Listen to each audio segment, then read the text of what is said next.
has been in operation for the last 20 years. When all the other countries were asking us, is it true in Uganda that a wheelbarrow pusher can use a mobile phone? We were part of a team that was set up by government to study how to establish a converged region. The telecommunications sector was liberalized in 1996. Government created this Universal Access Fund. We've really done quite a lot in terms of accessibility and connectivity. We want to see ICTs improve all these various sectors of the economy.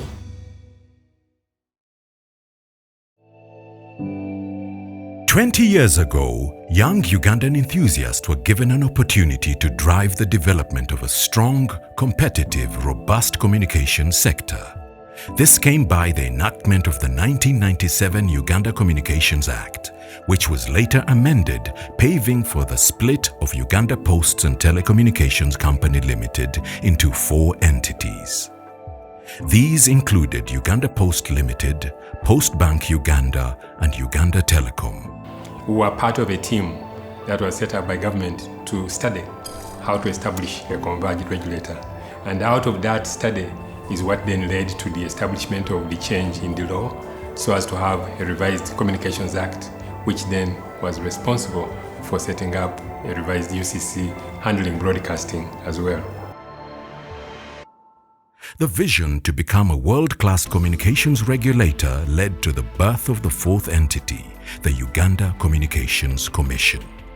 The Commission's work and mandate drew strategies deeply rooted in policy formulation to include various efforts by leaders in the Ugandan government. With key boardroom meetings, deep consultative processes, critical benchmarking lessons, and taking cognizant of futuristic trends, a number of communication laws were enacted to facilitate the Commission's activities.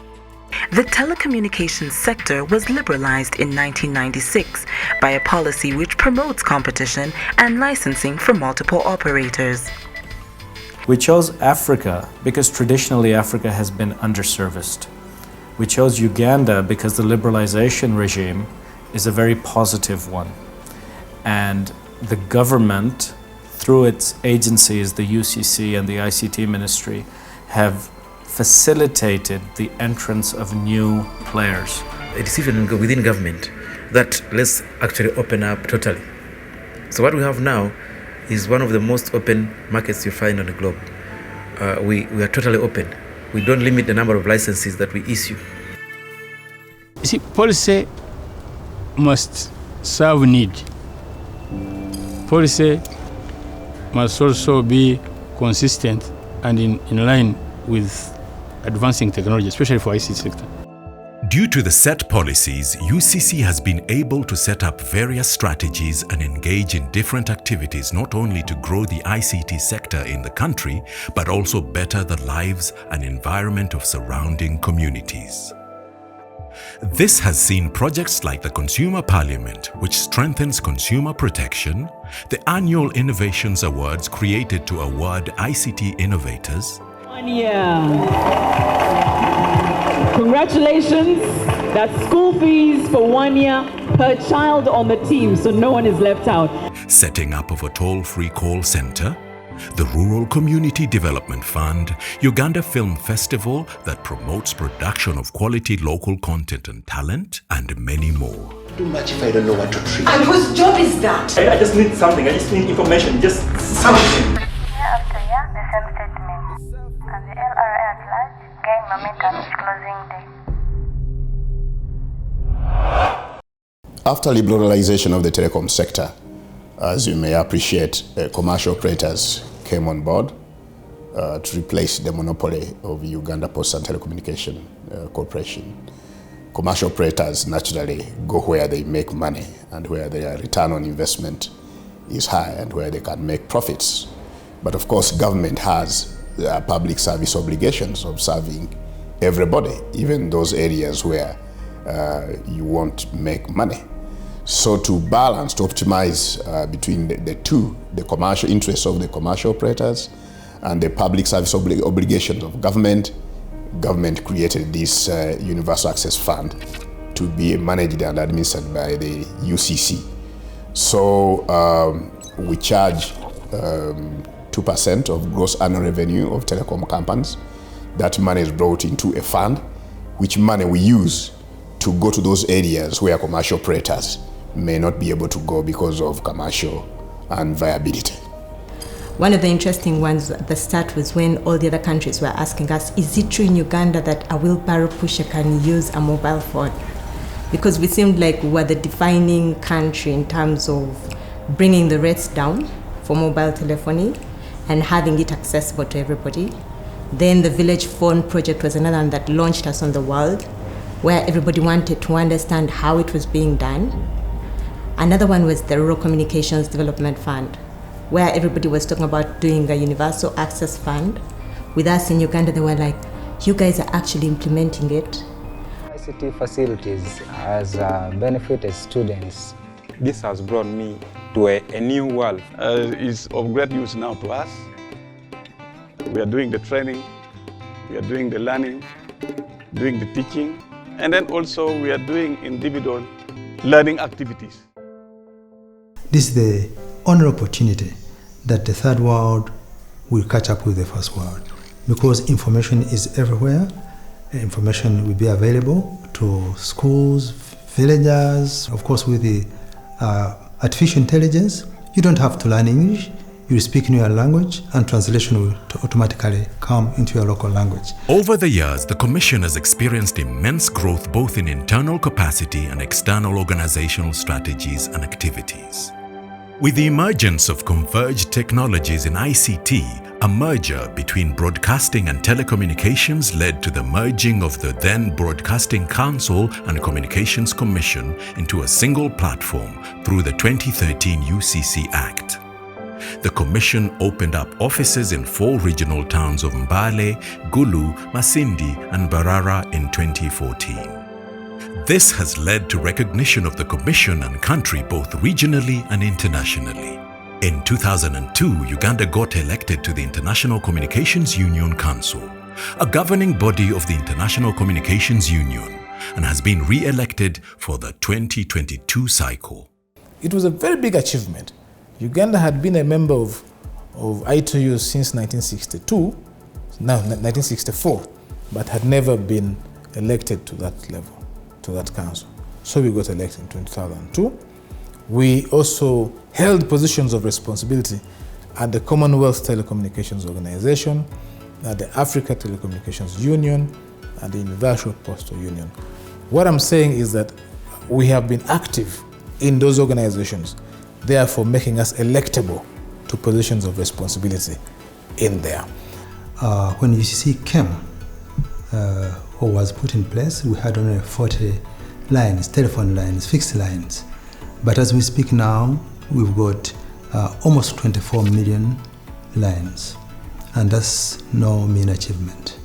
We have liberalized the economy, the government has liberalized the economy, and we have attracted private investment to over $1 billion over this period. MTN alone has put over $800 million into this economy. And if you add all the rest, we are well above $1 billion of investment. I think the government has realized that liberalization is the best way forward. Without liberalization, we wouldn't be having this kind of communication here. There has been a massive growth in the broadcasting sector as the Commission now regulates a number of sectors like the postal and courier, telecom services, broadcasting sector that include over 292 radio stations and 30 free-to-air TV stations and data services. UCC has assisted us in some projects. It has set for us standards which have helped us to improve especially our automation areas, the delivery standards which are looking at delivering communication or delivering items to people, to the citizens in the shortest time possible. And for that case, we have made a lot of advancement in automation to the fact that now when you compare now and 20 years ago, we are now at an age where a customer can be able to track his item posted from here to any other country or from another country to this country. And it has also helped us to be able to be in the space of e-commerce, where now we receive items for citizens that they buy online from online shops, and then we deliver them either to their homes or they pick them from the post office. Various areas of the economic sector have been greatly impacted by the advancement of ICT in the country, a goal that is being made possible and spearheaded by UCC. This has seen the country migrate from analog to digital in media broadcasting, e-governance, as well as a vast improvement in service delivery.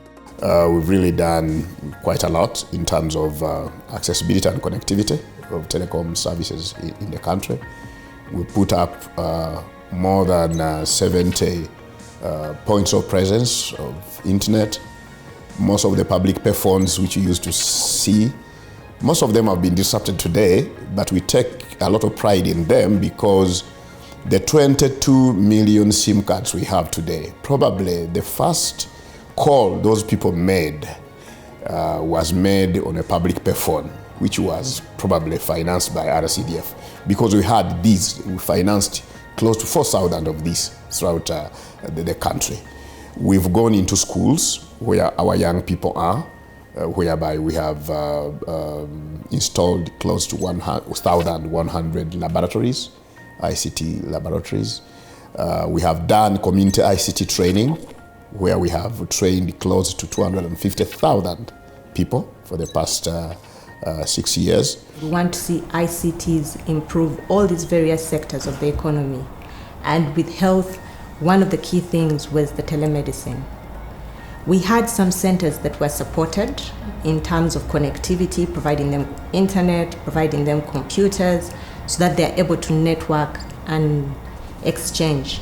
Then we also saw an explosion of, at the time when you had those SMSs spring up in every place. We would see that UCC had a role by facilitating and enabling all those innovators to come up. You had those ones who'd send reminders to patients to take their medicine. I'm really very grateful for what UCC has done for this hospital, that is Lira Regional Referral Hospital. We have been having difficulties before we were given this computer. Most of our work was paperwork. But now, since the time they gave us this computer, our work has improved and we have been in a position to report on time to Ministry of Health. In an era where Uganda had not taken full advantage of both the technological and industrial revolutions, the Commission was sure to catch up with the fast-paced economies in terms of ICT advancement.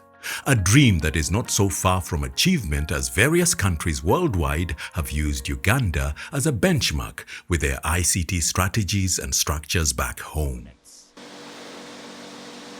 Incidentally, even the South African countries, the South American countries, and to a certain extent, some European countries have used Uganda as benchmark to plan their spectrum when it comes to broadcasting. We planned it in such a way that everybody has got a stake. That's the very reason we have got 295 FM stations, so that at least every community has got a say, has got a stake. So that requires very strict and tough planning of the airwaves and enforcement. But it's a tremendous achievement that everybody almost has got a stake at that level. Not in any other country that kind of achievement can be felt. We are outsourcing services less and less because we have built internal capacity. You'll find that, for example, for civil and criminal litigation, the Commission is able to handle all its cases.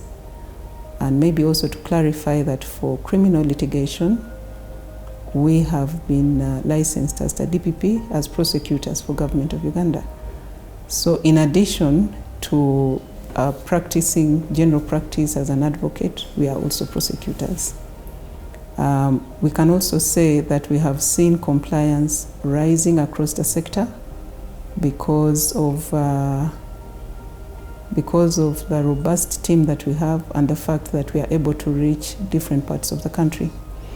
I also think we need to give credit to the Uganda Police that has given us staff who are attached to us who help us when we have to go out and enforce and, of course, carry out a prosecution. They help us with the paperwork and things like that.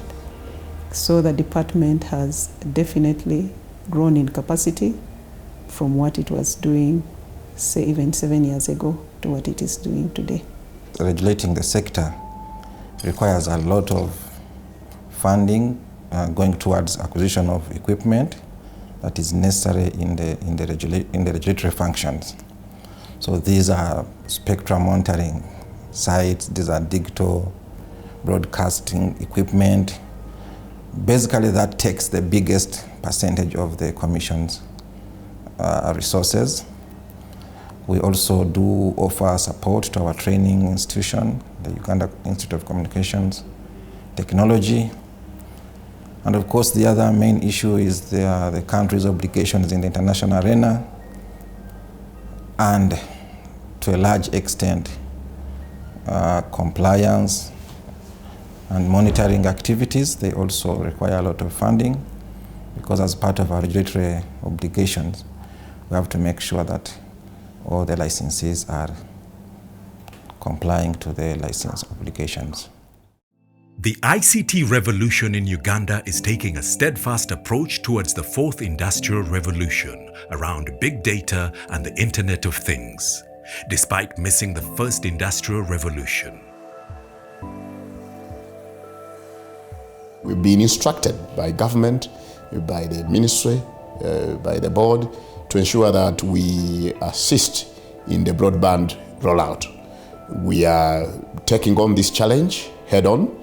We've recently finalized our broadband rollout plan, where we are now sure of where we should go. We have identified places where we must go, where there is no connectivity at all. Those sub-counties which has less than 10% of broadband 3G, the so-called 3G, they're about 22. We are embarking on those. From there, we shall move to trying to put up dark fiber in places where there is no fiber optic. That is facilitating 3G rollout, but at the same time preparing for 4G, which fundamentally uses fiber. We are now rolling out digital ICT literacy to the informal sector, the tailors, saloon operators. We've just trained 500 such small enterprises. We train them up the level of international computer drivers license level, and we certify them. And because of our intervention into the secondary schools, that's why now ICT is an examinable subject at both O and A level. The telecom companies are telling us that wherever we've undertaken community digital ICT literacy, they see the results immediately. They see people migrating from 2G to 3G. We are trying to pilot satellite connectivity, broadband connectivity, because we know you can use microwave in some areas, you can use fiber to deploy 3G, but in some areas you can't use either. You can only use satellite. So we are doing this in Rwanda, in Rwanda and in Toroko in collaboration with the Intelesat and ITSO, and the results are very, very encouraging. So when we have a strong national broadcaster that brings out what is happening in the country, current news, that brings out people and culture, that brings out the country's heritage, certainly the film industry, the music, the drama will be highlighted, it will be promoted. Certainly the government is committed to job creation, and any sector that demonstrates capacity to grow jobs will be given priority attention. I think the baby that we produced in 1998 has now become of age, and UCC has performed extremely well as a regulator and has been recognized and ranked both in Africa and the world. We've even won some awards. The journey was not an easy one because we were the first regulator to be established. And that in itself meant that we didn't have anybody to learn from. Or people whom we had to learn from, it was the advanced countries. Literally it was meaning like you are skipping, you are going from birth to running. And so We may have made mistakes in the process of starting, but I think we had a very good team in terms of staff, in terms of everybody, to be able to recognize that we were starting, but we wanted to be among the best. That was always the aim, that starting should not be an inhibition to achieving excellence. Various sectors of the economy, from finance, education, service delivery, energy, health, governance, business, among others, are transitioning to e-platforms. All this is being made possible in Uganda in over 20 years with the support of a stable, predictable regulator, the Uganda Communications Commission.